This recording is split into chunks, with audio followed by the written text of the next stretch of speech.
what was the highlight of your apprenticeship? I mean, I think we all stand here and say there's obviously one big obvious one is the award. I think definitely the Apprentice of the Year award is probably not just the highlight of my apprenticeship, but the highlight of my career and life. To be honest, like, it's probably the biggest achievement I've ever had.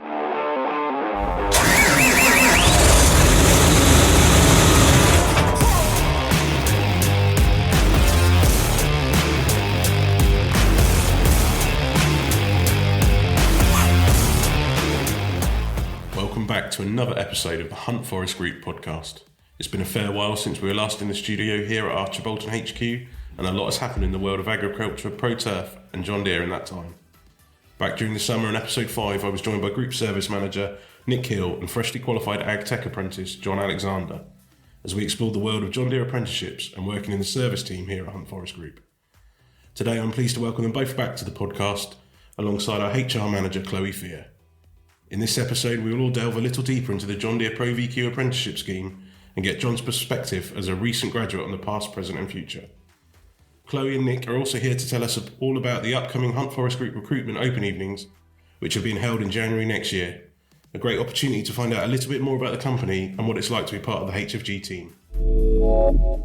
So let's get into it. Nick, a warm welcome back, and Chloe, thank you for joining us on the HFG podcast. Hello. Cheers, Martin. It's great to have you both here as I introduce John Deere's class of 2024 Technician Apprentice of the Year, Mr. John Alexander. Whoop, whoop, whoop. No, thanks for having me. Welcome back to the podcast, John. I'm sure it's a great honour to be recognised by the training team at John Deere for all of your hard work, especially out of nearly 40 other graduates from dealerships all over the UK. Yeah, no, definitely. I mean, it's nice to have the work recognised, and I mean, we've all put in a good amount of effort to get there. But no, very grateful to the team at Deere for thinking that I was worthy of getting the reward. And I don't think I could have done it without the help from everyone at Hunt, at John Deere. So yeah, no, really grateful for everyone. So yeah, no, cheers. Well, I think I speak for all the team here by saying how proud we are that you've flown the flag for Hunt Forest Group at a national level. So congratulations again. Yeah, and a big well done to the two Dans, Jordan and Merlin as well, you know, who were on the apprenticeship with yourself, and they done really well, and you know, some special mentions to both of them as well.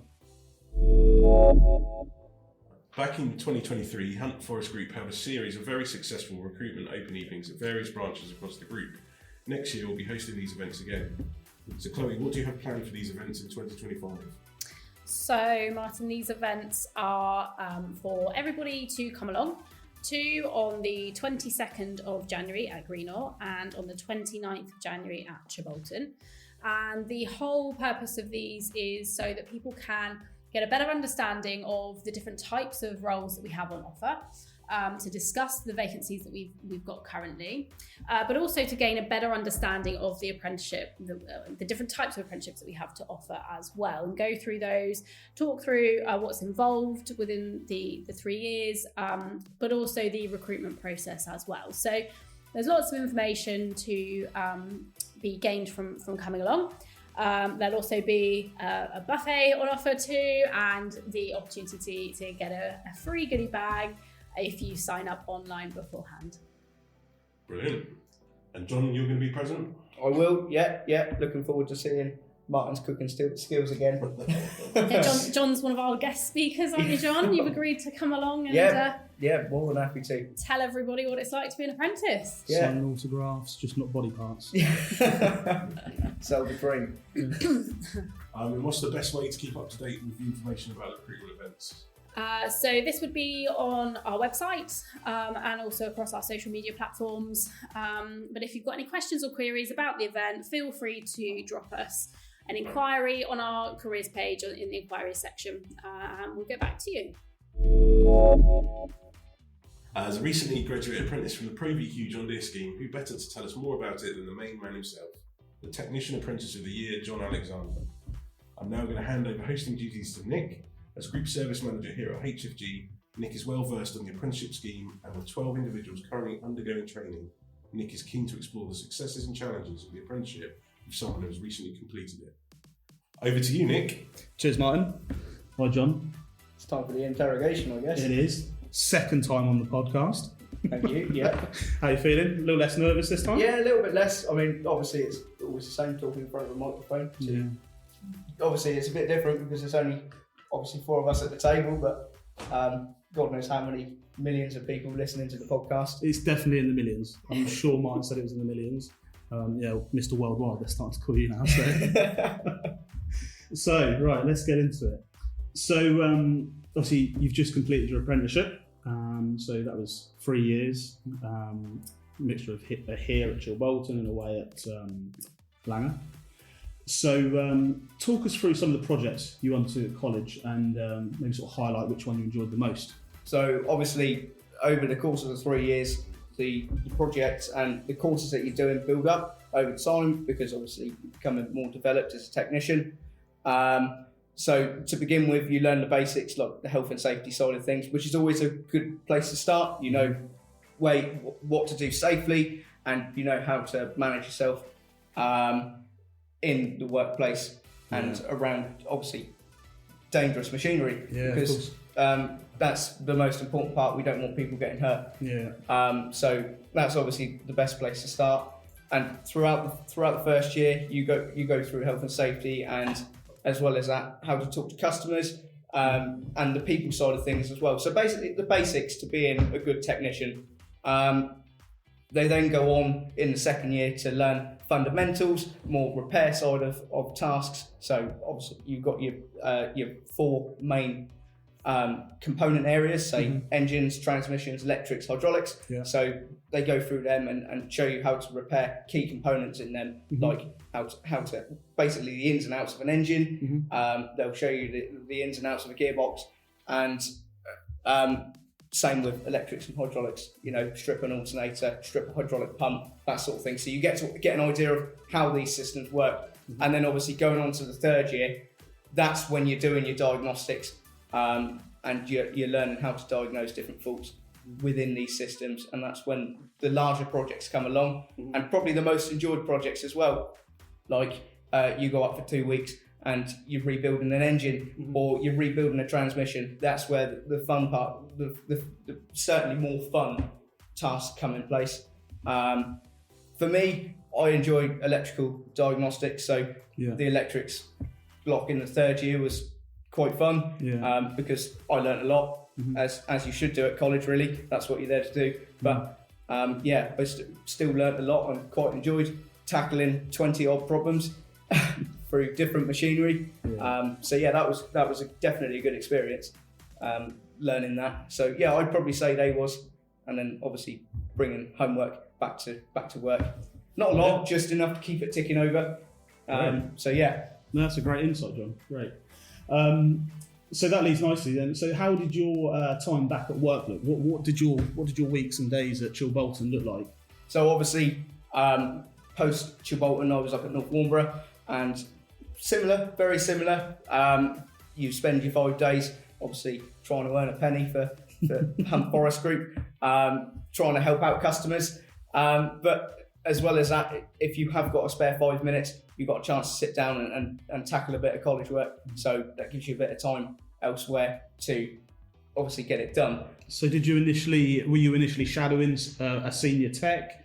Yeah, so obviously back at North Warnborough, I was shadowing a senior tech, and then obviously coming down here, I fancied a little bit of a change, so I was sort of focusing more so on tractors back up at North Warnborough because there wasn't so many combines. But obviously coming down to Chilbolton, I fancied doing a bit more on combines, so we had a bit of a shuffle with mentors, and I ended up working with a senior combine technician, Elliot Croft, and that very much suited my work and what I wanted to achieve at Hunt Forest Group for post-apprenticeship. So that's great working with a tech like Elliot, who is real into the combines and definitely got a lot of experience there. Definitely, it always helps because you're able to learn good tricks from them, good tips, and they know what they're doing.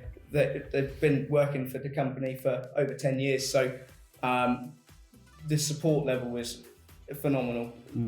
If you've got an issue, just ask.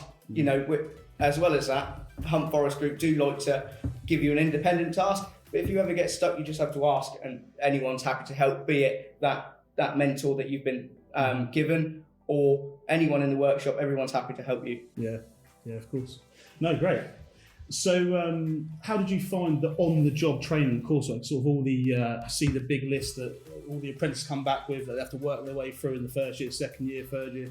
So what sort of tasks did you have to do, and how did you find managing that? Yeah, so you've obviously got to grab the chance when you've got it, and when the job comes in, you've got to take it. Yeah. But when you jump on it, you definitely learn. You definitely learn a lot, and the idea of having that checklist is to make sure that you cover the variety of different jobs that you could be upheld with when you finish your apprenticeship. So the large list of tasks, when you break it down, it isn't so large. Like, you know, if you manage your time well, you know, right, I'm going to focus on 2 tasks a month. That gives you, obviously you've got 12 months in a year, like it has been every year. So you're going to cover 24 tasks a year. So actually, what might one of those tasks be in the job? So say obviously in your first year you learn about health and safety. So I think the very first task I had to do was do a map of the workshop that you work at, or your work environment, and put out where key safety. So the easy way into the back of the stores to nick nuts and bolts. That's the one. That's exactly. Yeah. And yeah, obviously on a more serious note, where the fire extinguishers are and escape doors, and so and good hiding places as well. They like throwing that in there. That's obviously for a first year task, and then obviously your second year's, like I say, factory repairs. So it's like mentoring in replacing an alternator, for example. So you'll go and replace an alternator. You'll work with your mentor through this. They'll show you how to do it safely, and you'll be helping out and watching and getting involved. And afterwards, you do a detailed write-up that fills the time. So I suppose it's putting into practice the elements that you've been taught away at college in that year. So it's just doing the practical side back at work. Basically, I mean, obviously some tasks you might tackle before you go to college, but if you haven't tackled them before, you go up to college and learn that, and then when you come back, you're able to do that. But the idea of it is to gain more experience in doing it, and less so much doing it, but doing it safely, because that's what they look for. They don't want you doing it unsafe.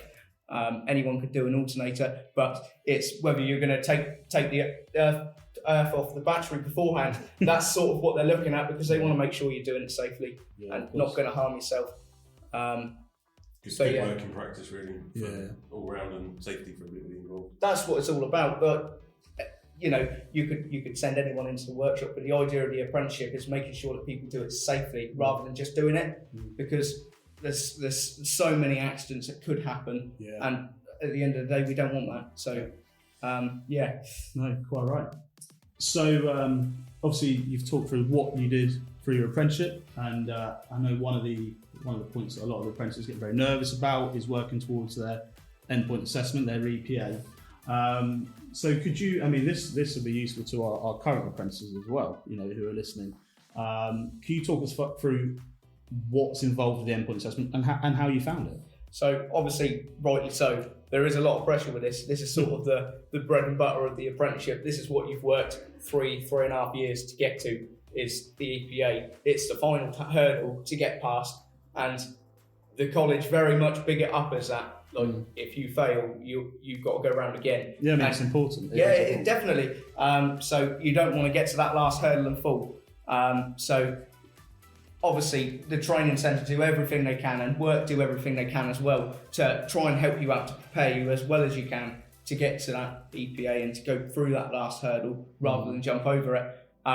So basically, we wanted to smash the last hurdle in a sense, which I'm safe to say the majority of us from this current, I could call it year group, the majority of us did smash the EPA, which just goes to show really that good results. There is the hard work put in by the training centre and by the employers. So, but you put in a lot of effort outside of work as well, preparing for your EPA, as did all the other guys. You know, speaking to Jordan, Merlin, Dan's. You know, it's a lot of effort went into just getting through those EPAs. So the EPA is in 3 parts, or is it 4 parts? Yes, so it's in 1, 2, 3. Let me just run through it. So your first part's obviously your theory. You've got a theory side of things to go through. Yeah. So that could be, I don't know, it's something like 50 questions. Short, multiple choice and long. Each one's a different mark, so you've got to get over a certain percentage to get through it. And obviously, depending on what percentage you get over the pass mark, depends on whether you get a pass, merit and distinction. Yeah. The second part of the EPA is the practical side. So within the practical side, you've got 3 different tasks. You'll have an inspection to carry out. So an expert check. Basically, yeah, an expert check. So you'll have say 8 faults to find on the machine, and they're not difficult faults, but they're safety faults. Yeah. Like I say, I'm emphasising safety a lot in this podcast, but that's what they're wanting. They're wanting to make sure that the machine is safe before it gets handed back over to the customer. So that's obviously the first element within the EPA. Within the practical part. Within the practical part of the EPA. Sorry, mind blank.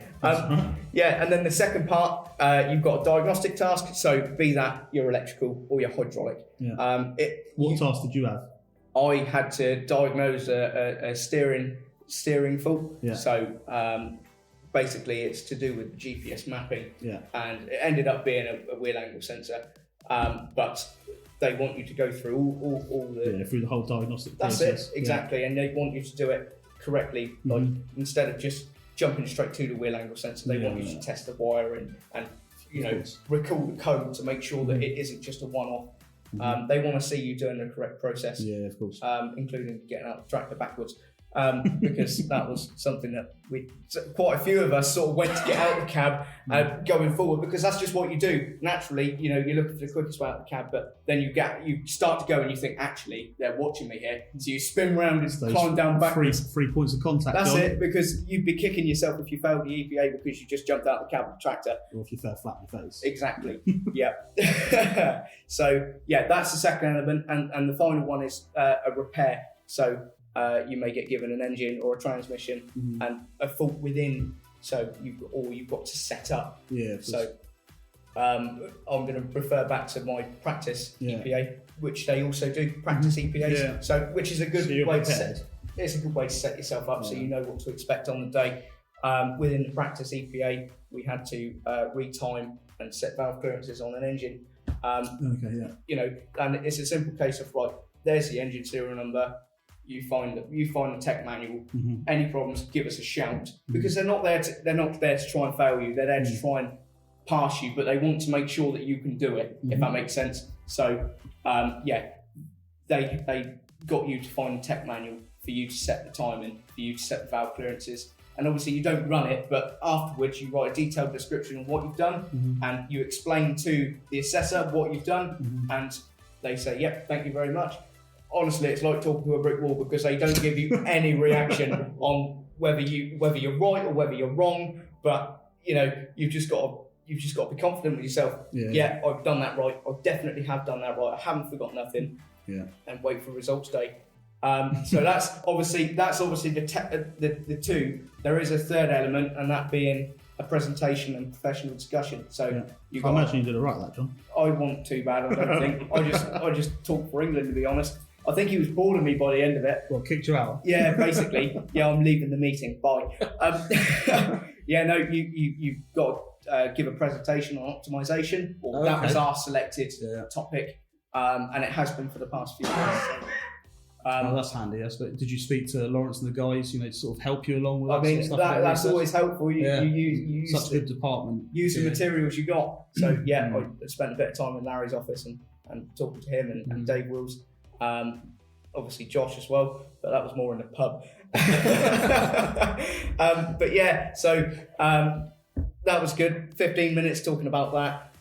He was bawling his eyes out by the end of it. And then obviously you've got a professional discussion. They want to make sure, not that they want to make sure that you're confident about what you're talking about. Yeah. So they want to make sure that you sound like you know what you're doing. You come across like you know what you're doing. So they will set you with a few questions. and you just answer them confidently. Yeah, I mean, sorry. And are those questions could they be from anything across the entire course of your apprenticeship? So anything that you've learned? Absolutely anything. And it doesn't even need to be from the course of the apprenticeship. It could just be common knowledge. Like if you see somebody lying on the floor underneath a machine, not moving, what are you going to do? You're not going to turn around and walk the other way. You're going to go and ask if they're right. Like, just simple things like that. It could be as simple as that, but they're questions that they will ask you, and they'd like to hear the right answer, really. Obviously, there is no right or wrong answer with it, unless it is a question like that. But they want to hear your opinion, and they want to hear that you can talk confidently to... Yeah, because I mean, that's so important for you guys as apprentices, technicians. You know, most of the time you're the first person the customer sees. You're probably the person they speak to the most. It's not necessarily the sales rep, it's not necessarily me, or even the directors, anyone. It's you guys are the people that are out on site the most. So it's so important that you've got those customer communication skills. You're there for the customer. The customer's paying a lot of money for our services. Yeah. You've got to perform. What they expect from us, and be expectations. So, expectations are high, and we've got to. They want to have every confidence that we know what we're doing and that we're going to fix their vehicles. So if we can portray ourselves like that, and do it. That's exactly. That's always the first step to greatness. Portray yourself to first be able step to. Greatness. What a lad! Top 10 tips. That's another podcast. So obviously you met a lot of people whilst at college. I mean, I did an apprenticeship, and I've kept in contact with quite a few of the lads I was on the course with. Some works where they did their apprenticeship. I've got mates who work at Kramer, mates who work at the NFU. So actually, our paths have crossed a lot. So have you kept in contact with anyone? Yeah. So I mean, obviously it's quite fresh out of it, so you're still quite close together. But I think as time goes on, people drift to different careers, different places. So in terms of personal life, I keep in touch with a couple, and it's a lot easier as well. Like with, say, Hunt Forest Group, there's 5 or 6 apprentices that's just passed from our year, and you keep in contact with them quite a lot more because they're local. Whereas like the guys up in Scotland, you might not see them so much, so you might not talk to them. But it doesn't mean to say, like you say, Nick, if you cross paths through another brand, or see them at Langer again, or even training at Langer, like you may pass at that, or in future endeavours through John Deere, you may cross paths and get to work together again. And you obviously you've had that previous time of working together. Yeah, it's really good. But as well as that, like with our group, and I know obviously myself and Merlin, we were in different groups. Like my group's got a group chat that we keep together, and Merlin's group's got a group chat. We want to talk about things, just drop a message in the group chat. And it's the same as like in the workshop. If you have an issue diagnosing something, drop a message in the group chat. Have you ever seen any of this? And well, somebody might have seen it. So, and it's always worth asking as well. So good opportunity to knowledge share. Exactly.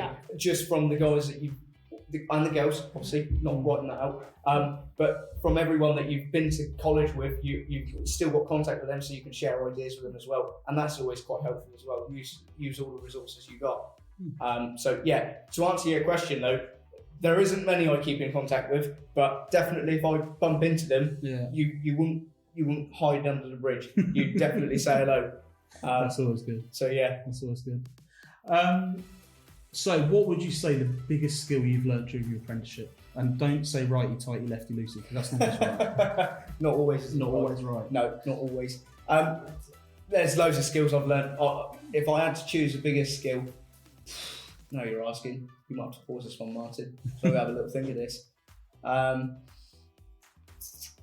Yeah, you might have to hang fire. I've got to think of this biggest skill. We'll come back to this one later. Yeah, okay? let's so after we've ascertained what world domination looks like for John, then you're going to tell us what that skill is, right? Fine. So, okay, what was the highlight of your apprenticeship? I mean, I think we all stand here and say there's obviously one big obvious one is the award. I think definitely the Apprentice of the Year award is probably not just the highlight of my apprenticeship, but the highlight of my career and life. To be honest, like it's probably the biggest achievement I've ever had. I mean, was it a relief after 18 months of me telling you had to win it as well? Yeah, slightly. Yeah. I mean, it's even more worrying because you go to college And within that last year, obviously it's on everyone's mind who's going to get Apprentice of the Year, who's going to fail, who's going to pass. And you're sat there, in a hotel in the evening doing your studies, and then, Dan Carpenter's with you, but who's going to get Apprentice of the Year then? And you're all sat there like, oh my God, I don't know. And you sort of all make your predictions. And the number of people that would predict one person, and at the end of the day, there is only one person that could get it. So, what did it feel like, John, when they called your name out? What surreal. did you think? I mean, I put it this way: I went up to see the young lady on the platform to collect the reward, and I actually couldn't stop smiling. Like all my teeth were showing. I just could not stop smiling. I wanted to have a nice smile for my pose and whatever, but I just couldn't. I couldn't actually stop. It was absolutely amazing. I didn't stop smiling for 5 minutes thereafter. I mean, it's great. I mean, I was incredibly proud when I heard that you'd won it, and if I'm honest with you, any of our apprentices could have won that award. And that's not putting any shade on you there, John. It's just what a great group of apprentices we had in your year, and I'm sure other dealers had fun. So that in itself also is great recognition for yourself, because definitely any of you guys would have deserved it. And as well as that, it's not just about getting Apprentice of the Year. What matters most is that everyone that went for their EPA, that took on the course, passed it. With past merit distinction, Apprentice of the Year, everyone done it. So I think that's what matters the most, is that we all worked so hard to get here, and we got here. Obviously, some people got recognised more, but the fact is that everyone got through it, and we're all on to very good career paths, I'd say, just from it. So, what more would you want? A level 3 qualification in ag engineering. Yeah, that's great. It looks amazing for employers. And as well as that, for future endeavours with companies, like it's what everyone looks for. He's spent 3.5 years working towards something, or she's worked for 3.5 years working towards something. It shows good commitment for anyone. So it's always a good step up the ladder.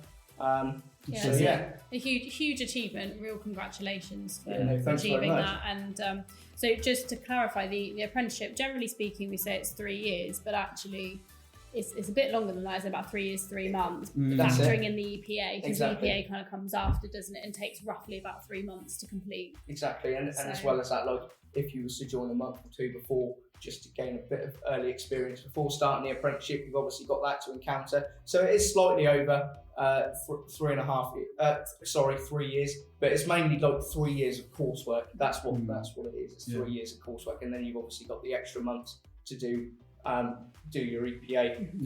So I think in the end it was like 3 years and 9 months. I was with the company before I finished, but definitely worth the time. I can't really fault it, to be honest. It was definitely worth my time doing it and working towards it. So I mean, we're looking to take on, I think it's 6 apprentices, I believe. Actually, or was it 7? 7, I think. Seven. So, and talking hypothetically to them and any other, potential apprentice worldwide, obviously, because worldwide distance for you, John. What single bit of advice would you give anyone looking to get into an apprenticeship in our industry? Less so much the industry. Like if you're interested in just working towards something, working hard, you don't have to have a mechanical background or an agricultural background. If this is something that's a local place to work, or even if you do have them interests, if it's something you want to do, go for it, because the idea of the apprenticeship is to take somebody from school that knows absolutely nothing to the end of their EPA, where they're able to go and diagnose a complex electrical fault. They go through all the steps with you. They teach you from the bare basic. So if it's something that interests you and you think, I'd like to work on big tractors or combines or even lawnmowers, if it's something that interests you, go for it, because there's no better opportunity. I couldn't foresee myself doing anything else for the past 4 years. And it's clear to see you've enjoyed yourself, John. Definitely. You've put in a hell of a lot of hard work, and you're seeing the rewards for that now. I mean, as well as that, it's the people you pick up along the way. This is such a broad industry, the agricultural sector. You go out shopping, you could bump into a customer, stand there for 5 minutes, have a chat, and then carry on with your shopping, go and pick up your groceries or whatever. I tell you what, your shopping must take a long time, John, the amount of chats you have. It's lucky Mum still does it for me. I wouldn't get home. Fair enough. So it's probably something not to put people off, John, but from what you've said, it sounds like there's a fair bit of written work involved. And what's the ratio, do you reckon, on the college part of things to sort of written to practical? What is it college say? It's something like 60-40 written to practical. Mm-hmm. But at the end of the day, like it's no different than working in the workshop. Yeah. Like when you go out to a job, obviously you got to drive if you're going out to site. If you're in the workshop, first thing you do is a risk assessment. So that's already starting off on the paperwork side. Mm-hmm. Obviously, then you do your diagnosis. If it's a diagnosis fault, if you're doing a repair fault, you start your repair. You go through that. Once you've finished that, talk to the customer, any notes, write it down. If you're reporting back to John Deere to hopefully help out future technicians if they ever have a fault, you're on the laptop putting in a DTAC report. Yeah. You know, there is a lot of paperwork within the job, so actually it's kind of relevant. So it's if you're not a fan of paperwork, you just got to take the good with the bad, really. But it's more so if you're not a fan, just look at the reward at the end of it, and you'll always find a way to make it through it and just crack on and get on with it, because at the end of the day, it's just something that needs to be done. Really, the paperwork is. I mean, I'm quite fortunate that I don't actually mind doing the paperwork side of things, so that's kind of helped. But for the people that aren't so keen on paperwork, it is an element of the apprenticeship. There's no taking that away from it. But and the job as well. Yeah, definitely. But it doesn't mean to say it's a red flag. Definitely. And there's not. lots in place to help, you know, with the paperwork. I know the college put a lot of assistance in, and even from a work, point of view, we do a lot of job cards and risk assessments to try and make them as easy and, utilise technology as best we can. So yeah, well said, John. And I mean, as time goes on, technology obviously improves. So one day there might not be that element of having to get the notebook out and write everything. It might be a case of it's all scripted and you're able to like listen to a podcast, make your own podcast afterwards or something like that. As technology goes on, it probably will become a lot easier. But for now, the paperwork is an important part of it. So it's not just the apprenticeship is important of, it's the career thereafter. So it's worth it. It definitely is taking the good with the bad, and just it's definitely worth taking that time to do the paperwork and doing it to the best standard as well, if you can, because that's always very helpful. Great. So finally, the big question, John, the one you've been waiting for. What's next for John Alexander? Well, I mean, what's the ambition? What's the ambition? Obviously, HR manager. World domination. Same thing. So obviously, I love working on combines. It's just a great passion of mine.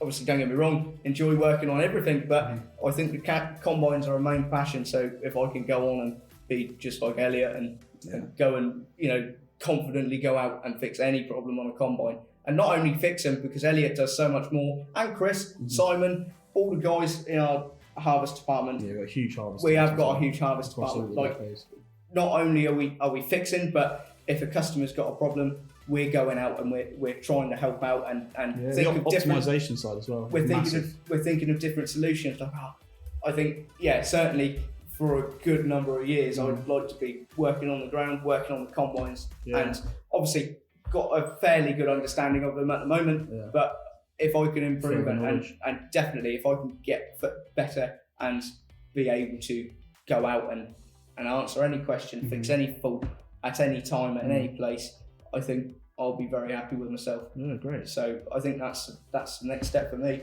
I think it'd probably be good at this point to sort of explain the further training. It's not just a case of, John, you'll complete your apprenticeship, that's done. You've got your learning path in front of you on your John Deere University, which is to achieve your certified technician accreditation. You're probably only a year away from completing that, which would be a great achievement.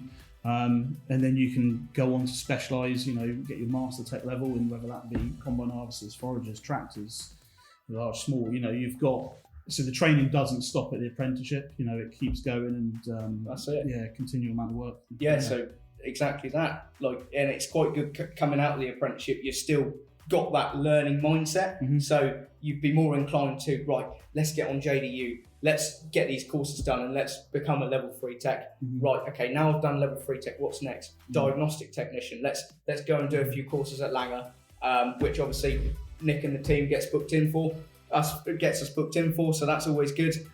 You can actually go forth and get them qualifications, and then eventually I think Master Tech's the way to go.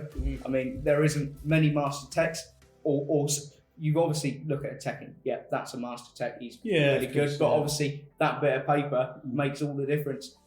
So definitely go on to being Master Techs isn't a bad thing either. But while the learning side of things still in the mind, it's the best thing to do. Best time to do it. And it's not just me either. Like all the apprentices, I'm sure they'll go on to take these courses and improve. And we'll all be Master Techs one day. I'd like to think. Definitely will. Because the Master Tech is a new pathway, isn't it? That John Deere's just it's sort of the final pathway after the full John Deere technician accreditation. But it's nice that there's that recognition now at that level, isn't there? Like the equivalent of other industries, like the light vehicles, heavy vehicles, etc. They've always had that sort of recognition. So it's really nice that we now within the agricultural industry have that recognition too. Exactly. For people at that level. I don't think there's a Master Tech of the Year award for you to win. So you just have to take that one. We can make one up. Oh yeah, we'll give him a special badge. But then obviously, not only that, obviously that's dealer and technician side of things. As well as that, if you finish your apprenticeship and you do a couple of years in the workshop and you think maybe I want to change, doesn't mean you have to leave the company at all. There is so many opportunities. Like I was saying on our last podcast, parts, sales, management, HR. There's so many different routes that you can go down to achieve. So actually, there's no shortage of variety, and it all starts just from that apprenticeship. It all starts from the bottom, and you work your way up to the top. Very good. Well, thank you, John. No, thank you. Really Thanks, appreciate your John. time. Well done. And cheers for that. Good work. Cheers. Thanks very much. Thanks again to John, Nick and Chloe for joining me today. What an insight into the John Deere apprenticeship scheme and just what it means to the apprentices who've chosen it as their route into agriculture dealerships. As Chloe and Nick mentioned, we will have 7 new apprenticeship roles coming up across the group next year, and these will be a key focus at our recruitment open evenings being held on Wednesday the 22nd of January at Greenall and Wednesday the 29th of January at Chibolton.